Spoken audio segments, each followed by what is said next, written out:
नमस्कार,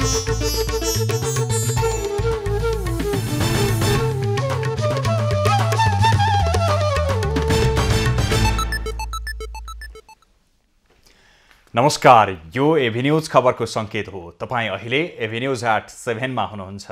म सुशील खतिवडा। प्रारम्भमा मूल खबर। स्थानीय तह चुनावमा महिला उम्मेदवारी सम्बन्धी प्रावधान आयोगद्वारा संशोधन। राष्ट्रपतिद्वारा निर्वाचनमा सेना परिचालन गर्न स्वीकृति।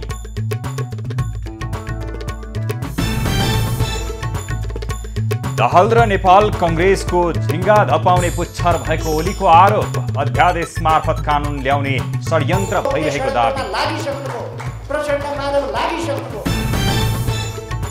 तालमेलका कारण उम्मेदवारी टुङ्गो लगाउन कठिनाई भएको कंग्रेसको भनाई। गभर्नर निलम्बन गरेर सरकारले गलत गरेको कोइरालाको टिप्पणी। संविधानको खिलाफ भएको छ कि छैन भनेर तपाईहरुले हेर्नुपर्ने हुन्छ। खाली जग्गा भूमाफियाले कब्जा गर्न सक्ने भन्दै सचेत हुन देउबाको आग्रह। मौलिक शैलीमा पूर्वाधार निर्माण गर्नुपर्ने दहलको तीव्र गतिमा प्रभावित पार्नेछ।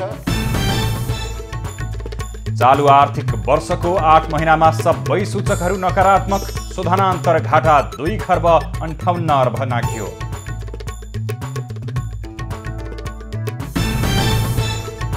अमेरिकी राष्ट्रपति बाइडेन र भारतीय प्रधानमन्त्री मोदी बीच भिडियो संवाद। रुस विरुद्ध एकताबद्ध हुन बाइडेनको आग्रह।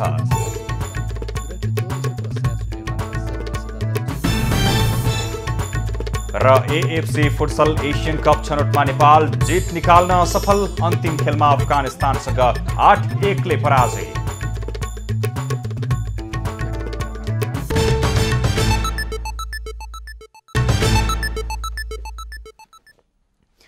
अब खबरको सिलसिला प्रारम्भ गरौं। प्रावधान संशोधन सम्बन्धी प्रसंगबाट।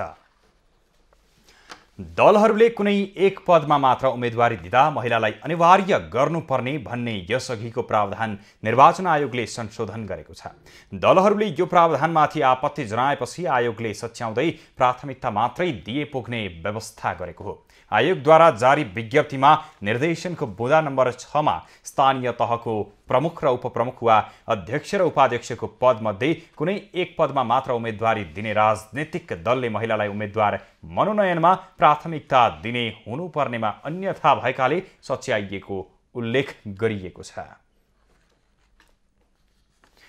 राष्ट्रपति विद्या भण्डारीले वैशाख 30 गतेको स्थानीय तह निर्वाचनका लागि नेपाली सेना परिचालन गर्न स्वीकृति दिएकी छन्। राष्ट्रिय सुरक्षा परिषद र मन्त्री परिषदको सिफारिस अनुसार नेपालको संविधानको धारा 66 को उपधारा 2 बमोजिम नेपाली सेना परिचालन गर्न स्वीकृति दिएको राष्ट्रपतिको कार्यालयले जनाएको छ।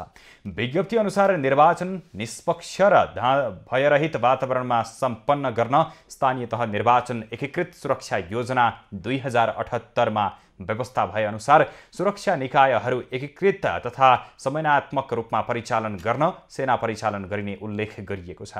नेपाली सेनाको परमाधिपति राष्ट्रपति हुने संवैधानिक व्यवस्था छ। आसन्न स्थानीय तहको निर्वाचनमा चुनावी तालमेल गर्ने निर्णय गरेका सत्तारूढ गठबन्धनका दलहरूको बैठक बालुवाटारमा जारी छ। तालमेलको मोडालिटी र उम्मेद्वारको मापदण्डबारे निर्णय लिन गठबन्धनका शीर्ष नेताहरू र निर्वाचन तयारी तथा अनुगमन समितिका नेताहरूको बैठक बालुवाटारमा बसेको हो। बैठकले शक्ति बाँडफाँडको मापदण्ड, महानगरहरूको नेतृत्व, भागबण्डा लगायतका विषयमा निर्णय लिने सम्भावना छ। बैठकमा प्रधानमन्त्री एवं कंग्रेस सभापति शेरबहादुर देउबा, माओवादी केन्द्रका अध्यक्ष पुष्पकमल दाहाल, नेकपा एकीकृत समाजवादीका अध्यक्ष माधव कुमार नेपाल, जसपाबाट अशोक राई र राष्ट्रिय जनमोर्चाका उपाध्यक्ष दुर्गा पौडेल सहभागी छन्। नेकपा एमालेका अध्यक्ष केपी ओलीले नेत्रविक्रम चन्दलाई चुनाव हुन नदिने 5 दलीय गठबन्धनको षड्यन्त्रको मतियार बनाउन खोजेको आरोप लगाएका छन्। नेकपा एमाले ललितपुरले आयोजना गरेको पार्टी प्रवेश कार्यक्रममा ओलीले सत्ता गठबन्धन चन्दको बहाना देखाएर चुनाव सार्ने खेलमा लागेको बताए। अध्यादेश मार्फत कानून ल्याउने षड्यन्त्र भइरहेको समेत उनको दाबी छ। यद्यपि मलाई थाहा छ शेरबहादुरजी चुनाव रोक्ने षड्यन्त्रमा लागिसक्नुभयो, प्रचण्ड माधव लागिसक्नुभयो। अहिले विप्लवलाई अगाडि सार्नुभएको छ। विप्लवले दर्ता गर्नु भएन पार्टी। ओलीले माओवादी केन्द्रलाई कटाक्ष गर्दै माओवादी नामको भाँडो रित्तिसकेको र बिर्को मात्र बाँकी रहेको बताए। उनले माधव कुमार नेपाल गुट र माओवादी केन्द्र कङ्ग्रेसको जिउमा बसेको झिङ्गा धपाउने चौरीको पुच्छर जस्तो मात्र भएको आरोप समेत लगाए। माओवादी केन्द्र र माकुने गुट भनेका कङ्ग्रेसका जिउमा बसेका झिङ्गा र मच्छर धपाउने राम्रो झुम्का भएको चौरीको पुच्छर जस्तो झुम्का भएको पुच्छर मात्रै हो। 2059 सालमा प्रधानमन्त्री शेरबहादुर देउवाले स्थानीय निकाय रिक्त बनाएको र अहिले पनि प्रतिगामी तत्त्वहरू चुनाव सार्न खोजिरहेको ओलीको भनाइ थियो। नेपाली कङ्ग्रेसका प्रवक्ता डाक्टर रामशरण महतले स्थानीय तह निर्वाचन नजिकिए पनि टिकट तय गर्न प्राविधिक कठिनाई भएको बताएका छन्। मङ्गलबार घर घर जाउँ कङ्ग्रेस जिताउँ अभियानको सम्बन्धमा जानकारी दिन आयोजित पत्रकार सम्मेलनमा महतले गठबन्धन र तालमेलका कारण टिकटको टुङ्गो लगाउन ढिलाइ भएको समेत बताए। टिकटको निर्णय विभिन्न तहको पार्टी संरचनालाई विधानले दिएको अधिकार अनुसार नै हुने उनको भनाइ छ।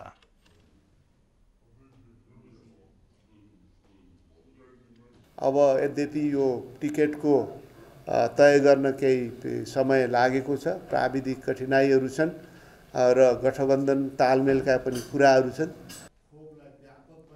महतले अभियान मार्फत एमसीसीको सम्बन्धमा जनतामा रहेको भ्रमलाई चिर्न सफल भएको समेत बताए। नेकपा एमाले आगामी वैशाख 9 गते स्थानीय तहको निर्वाचनको घोषणापत्र जारी गर्ने भएको छ। मङ्गलबार पार्टीका नेताहरूले बुझाएको सुझाव पत्र बुझ्दै नेकपा एमालेका वरिष्ठ उपाध्यक्ष ईश्वर पोखरेलले संविधानले स्थानीय तहलाई दिएको अधिकारका आधारमा प्रतिबद्धता समेत जारी गर्ने बताए।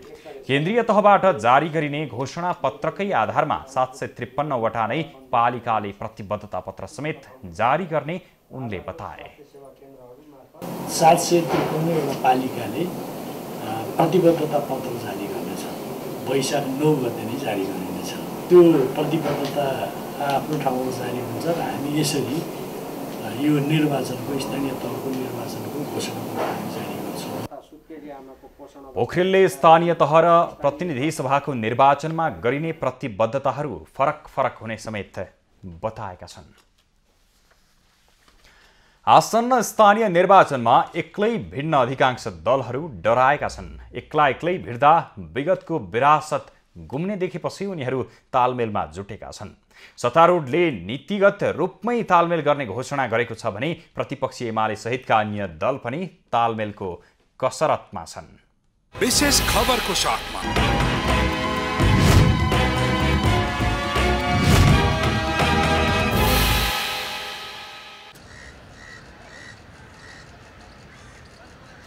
जति जति स्थानीय निर्वाचन नजिकिँदै जान्छ कुन पार्टीसँग सहकार्य गरे चुनाव जितिन्छ भन्ने खोजीमा नेताहरू छन्। एक्लै चुनाव लड्न सक्ने आँट राजनीतिक दलहरूमा अझै पनि देखिँदैन। आँट पनि कसरी आओस्?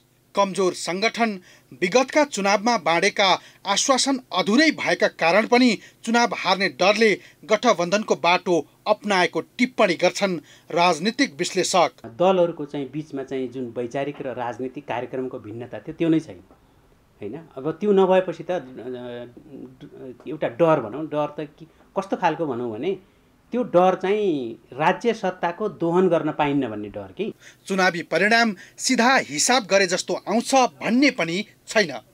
त्यही डरले गठबन्धन गर्नुपर्ने बाध्यता छ दलहरूलाई। 2074 को स्थानीय निर्वाचनमा कङ्ग्रेस र माओवादी बीच केन्द्रबाट भएको गठबन्धनले त्यति राम्रो नतिजा दिएन। एमाले र माओवादी केन्द्रबीच चुनावी गठबन्धनसँगै एकता भए पनि लामो समयसम्म टिकेन। डरैले यस पटकको निर्वाचनमा पनि तालमेल गर्न दलहरू सक्रिय छन्। यद्यपि लोकतन्त्रको रक्षाको लागि चुनावी गठबन्धन गरिएको माओवादी नेता खिमलाल देवकोटाले बताए।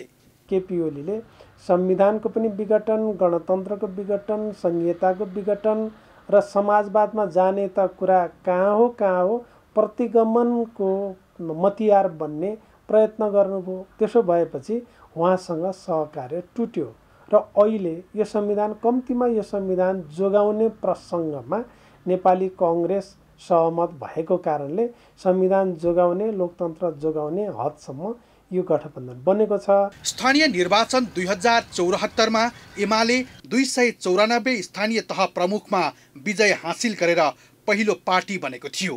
त्यसैगरी कांग्रेस 266 पालिका प्रमुख जितेर दोस्रो भयो भने माओवादी केन्द्र 106 पालिका प्रमुखमा विजय हासिल गरेर तेस्रो दल भएको थियो। विगतको चुनावी परिणामले दलहरूको आकार यो रहे पनि अब यही नै कायम नहुन सक्छ, किनकि पछिल्लो समयको राजनीतिक घटनाक्रमले राजनीतिक मनोविज्ञानमा उथल पुथल ल्याइदिएको छ, जसले गर्दा आसन्न निर्वाचनमा सबैभन्दा ठूलो दल को बन्छ भन्ने ठम्म्याउनै मुस्किल छ। यसैका कारण पनि हुन सक्छ दलहरू गठबन्धन गरेर विगतको विरासत जोगाउने र नयाँ पालिका जित्न तालमेलको सहारा लिइरहेका हुन्। दलहरूको कार्यशैलीले जनता वाक्क दिक्क छन्। पटक पटकको आश्वासनमै सीमित हुने प्रवृत्तिले राजनीतिक प्रति जनताको वितृष्णा बढेको हो। लोकतन्त्र भनेको स्वतन्त्र राजनीतिक प्रतिस्पर्धा हो। जनताको विश्वास जसले जित्छ उसैले पालिकाको नेतृत्व गर्ने अवसर पाउनु पर्ने हो। तर दलहरूमा एक्लै भिड्ने आँट नहुँदा गठबन्धनको भरोसा राखेका हुन सक्छन्।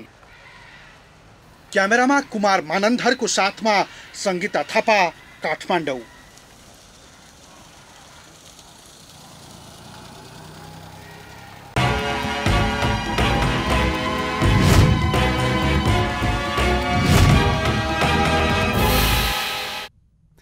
प्रधानमन्त्री शेरबहादुर देउवाले काठमाडौँको खाली जग्गा भूमाफियाहरूका कब्जामा रहेको बताएका छन्। मंगलबार शहरी विकास मन्त्रालयले आयोजना गरेको कार्यक्रममा प्रधानमन्त्री देउवाले जग्गाको विषयमा सबै सचेत भएर काम गर्नुपर्ने समेत बताएका छन्। प्रधानमन्त्री देउवाले खाली ठाउँका जग्गा भूमाफियाले कब्जा गर्ने काम भइरहेकाले सचेत भएर काम गर्नुपर्ने बताएका हुन्। काठमाडौँमा फोहोरको समस्या जटिल बन्दै गएकाले फोहोरबाट विद्युत र ग्यास उत्पादन गरेर व्यवस्थापन गर्नुपर्ने उनको भनाइ छ। नेपालको शहरीकरणमा देखिएका समस्या तथा चुनौतीहरूलाई समाधान गर्न नयाँ शहरी नीति मार्फत मुख्यतः समन्वित राष्ट्रिय शहरी विकास र शहरी प्रणालीको सुनिश्चित गर्ने उत्पादनशील शहरी पूर्वाधारको पहुँचमा विस्तार गर्न शहरी विकासका लागि समुचित स्रोत परिचालन गर्ने अन्तर सरकारी समन्वय शहरी सुशासन सुनिश्चित गर्ने विषयहरू सम्बन्धित विषय लिएको छु। देउवाले निर्वाचन सम्बन्धी आचार संहिताको पालन गर्न सबैले ध्यान दिनुपर्ने समेत बताए। नेकपा माओवादी केन्द्रका अध्यक्ष पुष्पकमल दाहालले अझै पनि संघीय लोकतान्त्रिक गणतन्त्र र समावेशी समानुपातिक संविधानलाई उल्टाउन चाहनेहरू सक्रिय रहेको बताए। नेपाली मौलिकताको आधारमा शहरी पूर्वाधारको विकास गर्नुपर्ने उनको भनाइ छ। मध्य पहाडी लोकमार्ग जरुरी छ। हिमालको फेदबाट पनि एउटा पूर्व पश्चिम राजमार्ग जरुरी छ र अनि लिङ्क रोडहरू जरुरी छ। त्यसले गाउँघरमा पनि विकासलाई तीव्र गतिमा प्रभावित पार्नेछ। नेकपा एकीकृत समाजवादीका सम्मानित नेता झलनाथ खनालले नेपालका शहरहरूको व्यवस्थापन गर्न नसकिएको बताएका छन्। इलेक्सन वर्षमा प्रवेश गर्दैछौँ। यो इलेक्सन वर्षमा धेरै काम गर्छौँ भन्ने मलाई लाग्दैन, तर कम्तीमा पनि एउटा दीर्घकालीन नीतिका आधारहरू बनायौँ। अब देश अगाडि बढ्ने बाटो यो हो है भने हामीले चाहिँ सुस्पष्ट बाटो मार्गदर्शन मात्रै गऱ्यौँ भने पनि प्रधानमन्त्रीज्यू हामी धेरै कामहरू गर्न सक्छौँ भन्ने मलाई लाग्छ। कार्यक्रममा सञ्चार तथा सूचना प्रविधि मन्त्री ज्ञानेन्द्र बहादुर कार्कीले समग्र अर्थतन्त्रको विकासका लागि ग्रामीण र शहरी क्षेत्र बीचको विकासलाई दिगो बनाउनु पर्नेमा जोड दिए। समग्र अर्थतन्त्रको विकासका लागि ग्रामीण र शहरी क्षेत्रको बीचको विकासलाई दिगो बनाउन यतातर्फ हामीले ध्यान दिन सकेनौँ भनेदेखि हाम्रो विकास एकाङ्की हुन सक्दछ। हाम्रो सुन्दर ग्रामीण भेगहरूलाई कसरी सुविधा सम्पन्न बनाउने। शहरी विकास मन्त्री रामकुमारी झाँक्रीले बसाई सराई र शहरीकरण डरलाग्दो रूपमा बढिरहेको र बसाई सराई अवसर भए पनि सदुपयोग गर्न नसकिएको बताइन्। शहरीकरण र बसाई सराई को कुरा चाहिँ हाम्रो लागि डरलाग्दो विषय पनि हो, तर बसाई सराई र शहरीकरण डरलाग्दो मात्रै होइन, यो अवसर पनि हो। त्यसकारण अवसरलाई हामीले कसरी समाउँछौँ भन्ने कुरालाई पनि हामीले थाहा पाउन आवश्यक छ। यसलाई अवसरको रूपमा प्रयोग गर्दै व्यवस्थापनका हामीले टुल्सहरूलाई कसरी प्रयोग गर्छौँ भन्ने विषय पनि हामीले छलफल गर्न खोजेका हौँ। कार्यक्रममा शहरी विकास मन्त्रालयका सचिव डाक्टर रमेश प्रसाद सिंहले नगरपालिकामा बसोबास गर्नेको जनसङ्ख्या 66% को हाराहारीमा भए पनि अधिकांश नगरपालिकाहरूमा न्यूनतम आधारभूत पूर्वाधारहरू बन्न नसकेको बताए। नेपाली कांग्रेसका नेता डाक्टर शेखर कोइरालाले अर्थमन्त्रीसँग तालमेल मिलेन भन्दैमा गभर्नर निलम्बन गर्नु सरकारको गैर जिम्मेवारीपन भएको आरोप लगाएका छन्। मंगलबार काठमाडौँमा आयोजित कार्यक्रममा कोइरालाले अर्थ मन्त्रालयले गरेका गलत कामहरू राष्ट्र बैंकले रोक्ने काम गरिरहेको हुनाले अर्थमन्त्री र गभर्नर बीचको तालमेल नमिल्ने समेत बताए। विलासिताको सामानहरू विदेशी सञ्चिति कम भइरहेको बेलामा आयात गर्नु हुँदैन भन्दा गभर्नर निलम्बन गर्नु गलत भएको उनको भनाइ छ। किनभने राष्ट्र बैंकले जहिले पनि त्यसलाई रोक्ने प्रयास गरिरहेका हुन्छ। गलत काम अगर अर्थ मन्त्रालयले गरेको छ भने गलत काम गरेको छ भने त्यसलाई रोक्ने प्रयास गरिरहेका हुन्छ। किनभने मौद्रिक नीति बनाउने जिम्मेवार निकाय त राष्ट्र बैंक हो। यो कुरालाई हामीहरूले मध्यनजर गरिकन उहाँले विलासिताको सामानमा आयात अहिले नगर्नुस् किनभने हामीहरूको विदेशी सञ्चिति 6 महिनाको लागि मात्रै छ भनेर भनिसकेपछि त्यो लिक भयो भन्ने कुरा आयो। त्यो त हामी सबैले भन्दैछौँ विलासिताको सामानहरू रोक्नु पर्यो भने। त्यसको जवाब सरकारले पनि दिनुपर्छ, त्यसको जवाब अर्थ मन्त्रालयले पनि दिनुपर्छ।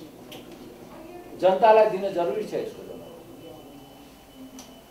यो कुराहरूलाई राष्ट्र बैंकले रोक्न खोज्यो, गभर्नरजीले रोक्न खोज्नुभयो भने के गलत हो? कोइरालाले सरकारले राजदूतहरूमा गरेको नियुक्ति संविधान विरुद्ध भएको र समावेशी नभएको आरोप समेत लगाए। अहिले जुन नियुक्तिहरू भएको छ, एम्बेसडर्सको नियुक्ति भएको छ, व्यक्तिमा म जान्न, तर संविधानको खिलाफ भएको छ कि छैन भनेर तपाईहरुले हेर्नुपर्ने हुन्छ। समावेशी भयो त त्यो? मलाई त लाग्दैन त्यो समावेशी भयो। 20 जना एम्बेसडर्सहरू नियुक्ति गर्दा समावेशी भएको देखिन्छ। कोइरालाले नेपाल टेलिकमको प्रबन्ध निर्देशक ओम्नी काण्डमा मुछिएको व्यक्ति भएको दावी गर्दै विवादित व्यक्तिलाई नियुक्ति गर्नुको जवाफ सरकारले जनतालाई दिनुपर्ने समेत बताए। खबरको सिलसिला अझै जारी छ, हामीसँगै रहनुहोला। अब बाँकी खबर। यस वर्षको सेतो मच्छिन्द्रनाथको रथ यात्रा सकिएको छ। काठमाडौँको लगन टोलमा मच्छिन्द्रनाथकी आमाको मन्दिर र माँ सीमा नामक रुखलाई आज 2 पटक परिक्रमा गराएपछि जात्रा विधिवत रूपमा सकिएको हो। सो स्थानमा रथ 3 पटक परिक्रमा गराउने प्रचलन छ। सोमबार 1 पटक परिक्रमा गराइसकेकाले आज 2 पटक परिक्रमा गराइएको हो। काठमाडौँको पुरानो बस्ती भएको सहरको भित्री भाग हुँदै चल्ने यो रथ यात्राको पहिलो दिन सेतो मच्छिन्द्रनाथलाई जमलबाट असनसम्म पुर्याइएको थियो। दोस्रो दिन असनबाट हनुमान ढोका अगाडिसम्म र सोमबार मच्छिन्द्रनाथको रथ तानेर हनुमान ढोकाबाट लगनटोलसम्म पुर्याइएको थियो। मच्छिन्द्रनाथको रथ लगनटोल पुगेपछि जीवित देवी कुमारीलाई सानो खटमा राखी बोकेर बाजा बजाउँदै ल्याई लगन चोकमा जात्रा देखाउने चलन छ। सेतो मच्छिन्द्रनाथ नेवार समुदायमा स्वास्थ्य, समाज, स्वर्ग र प्रगतिसँग सम्बन्धित आस्थाका देवताको रूपमा परिचित छन्। भक्तपुरको प्रसिद्ध बिस्का जात्राको तेस्रो दिन आज गहिटीमा भैरवनाथलाई बलि चढाई गुठी संस्थानद्वारा सरकारी पूजा गरिन्छ। सो बलि पूजाको मासु प्रसादका रूपमा लाकु लाछेवासीलाई बाँडिन्छ, जसलाई स्थानीय भाषामा स्याग व यात्र व भनिन्छ। आज तेखाचो स्थित बाराहीलाई धुछे देवघरबाट बाराही पीठ स्थित मन्दिर लैजाने परम्परा रहेको छ। स्थानीय बाजागाजा सहित बाराहीलाई पीठमा लैजाने परम्परालाई स्थानीय भाषामा बाराही क्वाहा बिन्ज्यागु भनिन्छ। बिस्का जात्रा चैत्र 27 गतेदेखि वैशाख 5 गतेसम्म 8 रात 9 दिन धुमधाम मनाइन्छ। यो वर्षको 20 आइतबार बिहान भैरवनाथको नित्य पूजासँगै सुरु गरिएको हो। पहिलो दिन 3 तल्ले भैरवनाथको रथ तानिएको थियो। 20 को चौथो दिन बिहान तालाक्वा स्थित कुमाले टोलमा हात नभएको लिङ्गो भ्याइन्छ भने साँझपख तान्त्रिक विधिपूर्वक दशक कर्म विधान गरी 55 हात लामो लिङ्गो भेलुखेल स्थित ल्योसिङ खेलमा उभ्याइन्छ। पुरानो वर्षको विदाई र नयाँ वर्षको आगमनको पूर्व सन्ध्यामा लिङ्गो उभ्याउने गरिन्छ। 20 जात्रा हेर्नाले शत्रुनाश हुन्छ भन्ने धार्मिक मान्यता पनि छ। बिस्केट जात्रालाई शत्रुहन्ता जात्रा पनि भनिन्छ। बिस्केटको 5औं दिन अर्थात् नयाँ वर्ष वैशाखी गते लिङ्गो ढालिन्छ। लिङ्गो उभ्याउने र ढाल्ने जात्रा नै बिस्केटको प्रमुख जात्रा मानिन्छ। मेलन्चीको खानेपानी आयोजनाबाट काठमाडौँ उपत्यकामा आजदेखि पुनः पानी पठाइएको छ। आज सिन्धुपाल्चोक स्थित मेलन्ची आयोजनाको मुख्यद्वार 38 नम्बरको ढोका खोली सुरुङमा पानी पठाइएको हो। सिन्धुपाल्चोकको अम्बाथानमा खानेपानी मन्त्री उमाकान्त चौधरीले पानी सुरुङमा पठाएर उद्घाटन गरेका हुन्।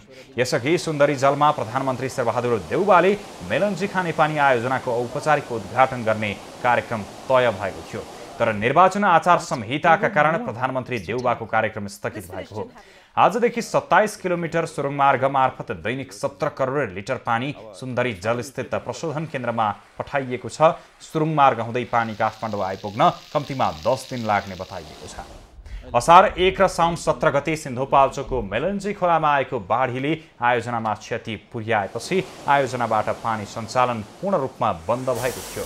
क्षतिग्रस्त आयोजनाको सफाई तथा मर्मत सम्पन्न भई पानी पुनः सञ्चालन गर्न लागिएको हो। नेपाल राष्ट्र बैंकले पछिल्लो 8 महिनाको आर्थिक तथा वित्तीय स्थितिको विवरण सार्वजनिक गरेको छ। राष्ट्र बैंकले सार्वजनिक गरेको तथ्याङ्कमा विगत 8 महिनामा व्यापार घाटा बढेको देखाएको छ। आयातमा व्यापार घाटा 38.6% ले बढ्दा निर्यात 82.9% ले बढेको छ। मंगलबार राष्ट्र बैंकले सार्वजनिक गरेको आर्थिक तथा वित्तीय स्थितिको विवरणमा अर्थतन्त्रका प्राय सबै सूचकहरू नकारात्मक देखिएका छन्। राष्ट्र बैंकले सार्वजनिक गरेको तथ्याङ्कमा विगत 8 महिनामा व्यापार घाटा बढेको छ। सार्वजनिक तथ्याङ्कमा उपभोक्ता मूल्य सूचाङ्कमा आधारित मुद्रास्फीति 7.14% रहेको छ। अघिल्लो वर्षको सोही महिनामा मुद्रास्फीति 3.3% रहेको थियो। त्यस्तै 2078 फागुनमा खाद्य तथा पेय पदार्थ समूहको मुद्रास्फीति 7.51% र गैर खाद्य तथा सेवा समूहको मुद्रास्फीति 6.84% रहेको छ। 2077 फागुन महिनाको तुलनामा 2078 फागुनमा खाद्य तथा पेय पदार्थ, घिउ तथा तेल, तरकारी, दूधजन्य उत्पादन तथा अन्डा र दाल तथा गेडागुडी उपसमूहको मूल्य वृद्धि क्रमशः 26.34%, 13.96%, 11.30% र 10.30% रहेको छ। 2078 फागुनमा काठमाडौँ उपत्यकामा 6.31%, तराईमा 7.36%, पहाडमा 7.69% र हिमालमा 7.56% मुद्रास्फीति रहेको छ। यसअघि 2077 फागुनमा यी क्षेत्रहरूमा क्रमशः 2.50, 3.25%, 3.40% र 1.31% मुद्रास्फीति रहेको थियो। साथै गैर खाद्य तथा सेवा समूह अन्तर्गत यातायात, विविध वस्तु तथा सेवा र शिक्षा उपसमूहको मुद्रास्फीति क्रमशः 16.27% र 8.79% रहेको छ। निशा देउजाको रिपोर्ट। शेयर बजार ओह्रालो लाग्ने क्रम साताको तेस्रो दिन मंगलबार पनि जारी रह्यो। प्री ओपन सेसनमा 4.91 अङ्कले बढेको शेयर बजारमा कारोबार बन्द हुँदा दोहोरो अङ्कको गिरावट आयो। आज नेप्से परिसूचक 34.78 अङ्कले घट्यो भने नेप्से परिसूचक 34.78 अङ्कले घटेर 2385.02 को बिन्दुमा बन्द भयो। नेप्से ओह्रालो लागेसँगै कारोबार रकम 1.5 अर्बमा खुम्चिएको छ। 237 कम्पनीको 37,83,024 किता शेयर 1 अर्ब 52 करोड 43,64,418 रुपैयाँमा खरिद बिक्री भयो भने सेन्सेटिभ इन्डेक्स 5.52% घटेर 449.36 बिन्दुमा झर्यो। कारोबारमा आएका 13 उपसमूहमध्ये होटल तथा पर्यटन बाहेक बाँकी सबै समूहको सूचक घटेका छन्।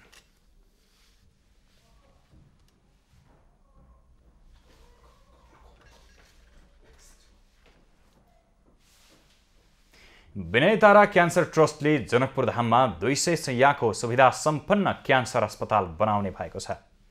विनय तारा फाउन्डेसन अमेरिकासँगको सहकार्यमा निर्माण गर्न लागि विनय तारा फाउन्डेसन क्यान्सर सेन्टर करिब 1 अर्ब 35 करोडको लागतमा जनकपुर धाम स्थित लोहना भवनगाममा निर्माण हुन लागेको हो। अस्पतालको भवन अमेरिकाको सन फ्रान्सिस्को स्थित फोग एन्ड चान आर्किटेक्ट्सद्वारा डिजाइन गरिएको छ। हरेक वर्ष 25,000 बिरामीलाई सेवा दिने लक्ष्य राखिएको छ। खबरको सिलसिला अझै जारी छ, हामीसँगै रहनुहोला।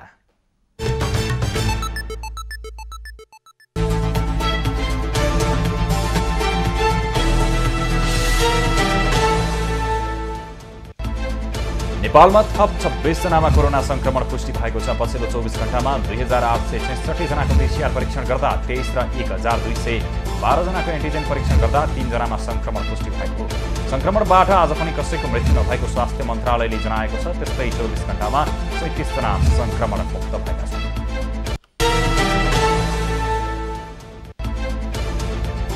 गृहमन्त्री बालकृष्ण खाँडले नेपाललाई बिस्तारै आधुनिकीकरण गर्दै लैजानुपर्ने अहिलेको आवश्यकता र चुनौती रहेको बताएका छन्।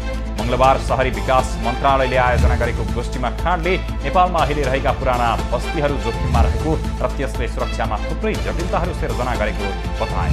आधुनिक बस्ती र शहरीकरणको परिकल्पना गर्दा दुर्गम बस्तीहरूलाई पनि समेट्न जरुरी रहेको उनको भनाइ थियो। राष्ट्रिय सभाका नवनियुक्त सदस्य नारायण दाहालले देशको राष्ट्रियता, स्वाधीनता र राष्ट्रिय अखण्डताको लागि भूमिका निर्वाह गर्ने बताएका छन्। मंगलबार राष्ट्रिय सभाको सदस्यको रूपमा शपथ ग्रहण सकेपछि सञ्चारकर्मीलाई संक्षिप्त प्रतिक्रिया दिँदै राष्ट्रिय सभा सदस्य दाहालले आफूले राष्ट्रिय सभाको अधिकार क्षेत्रभित्र रहेर देशको राष्ट्रियता, स्वाधीनता र राष्ट्रिय अखण्डताका लागि भूमिका खेल्ने बताएका हुन्। बजेटलाई देशको समृद्धिको पक्षमा लगाउनु पर्ने पनि उनको भनाइ थियो। सरकारले विध्वंसात्मक र हिंसात्मक गतिविधिमा संलग्न नेत्रविक्रम चन्द समूहका नेता कार्यकर्ताको मुद्दा स्थानीय तह निर्वाचन अगावै फिर्ता लिने तयारी समेत गरेको छ।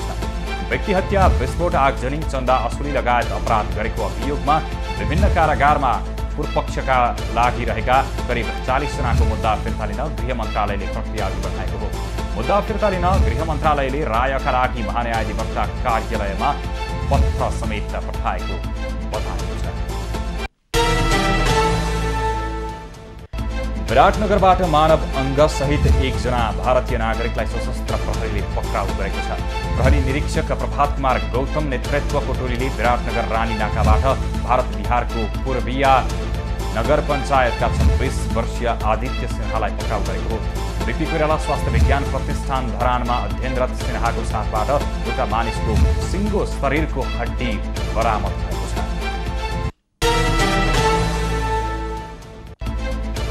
नेकपा एमालेका अध्यक्ष केपी ओलीले नेपालका प्रथम शहीद लखन थापा बारेको अभिव्यक्तिप्रति नेपाल मगर सङ्घ तनहुँले आपत्ति जनाएको छ। सङ्घले अभिव्यक्ति विरुद्ध विरोध प्रदर्शन समेत गरेको छ। शहीद थापाप्रति अपमान गरेको भन्दै उनीहरूले आपत्ति जनाएका हुन्। नेपाल मेडिकल काउन्सिलले यस वर्षको चिकित्सक दर्ता प्रमाणपत्र लाइसेन्स परीक्षाका लागि अनलाइन आवेदन खुला गरेको छ। आउँदो ज्येष्ठ 12 गतेदेखि 14 गतेसम्म हुने परीक्षाका लागि आजदेखि अनलाइन फारम खोलिएको हो। वैशाख 28 गतेसम्म नियमित तथा 29 र 30 गतेसम्म विलम्ब शुल्क तिरेर फारम बुझाउन सकिने काउन्सिलले बताएको छ। परीक्षा पोचोक इन्जिनियरिङ कलेजमा कम्प्युटर प्रविधिबाट हुनेछ।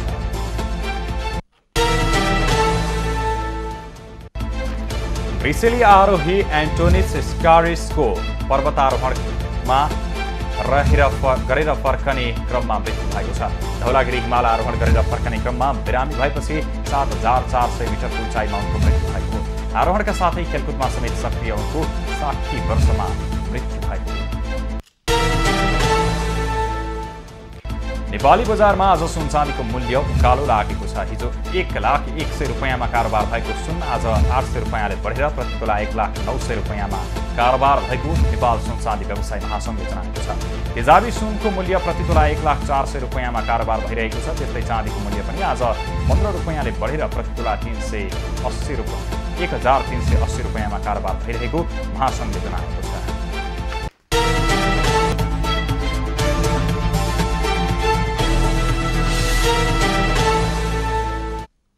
अब पालो एभिन्यूज एट मौसमको।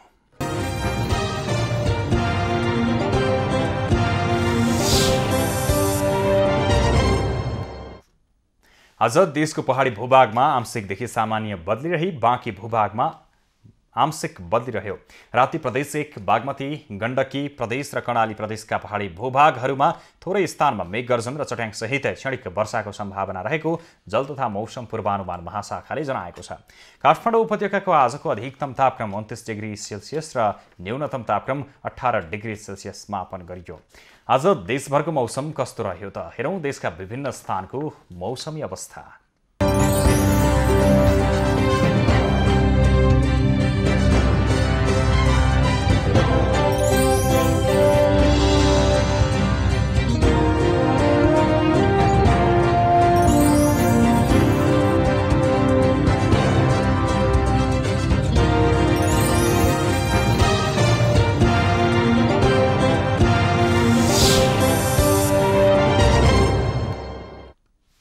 अहिलेलाई खबरको क्रम यति नै। एभिन्यूज खबरका सहित अन्य विस्तृत खबरका लागि www.avnews.tv लगइन गर्न सक्नुहुनेछ। युट्युब वा फेसबुक र ट्विटरमा पनि हामीलाई फलो गर्न सकिनेछ। खबरभित्रको खबरका लागि हेर्दै रहनुहोला एभिन्यूज खबर। नमस्कार।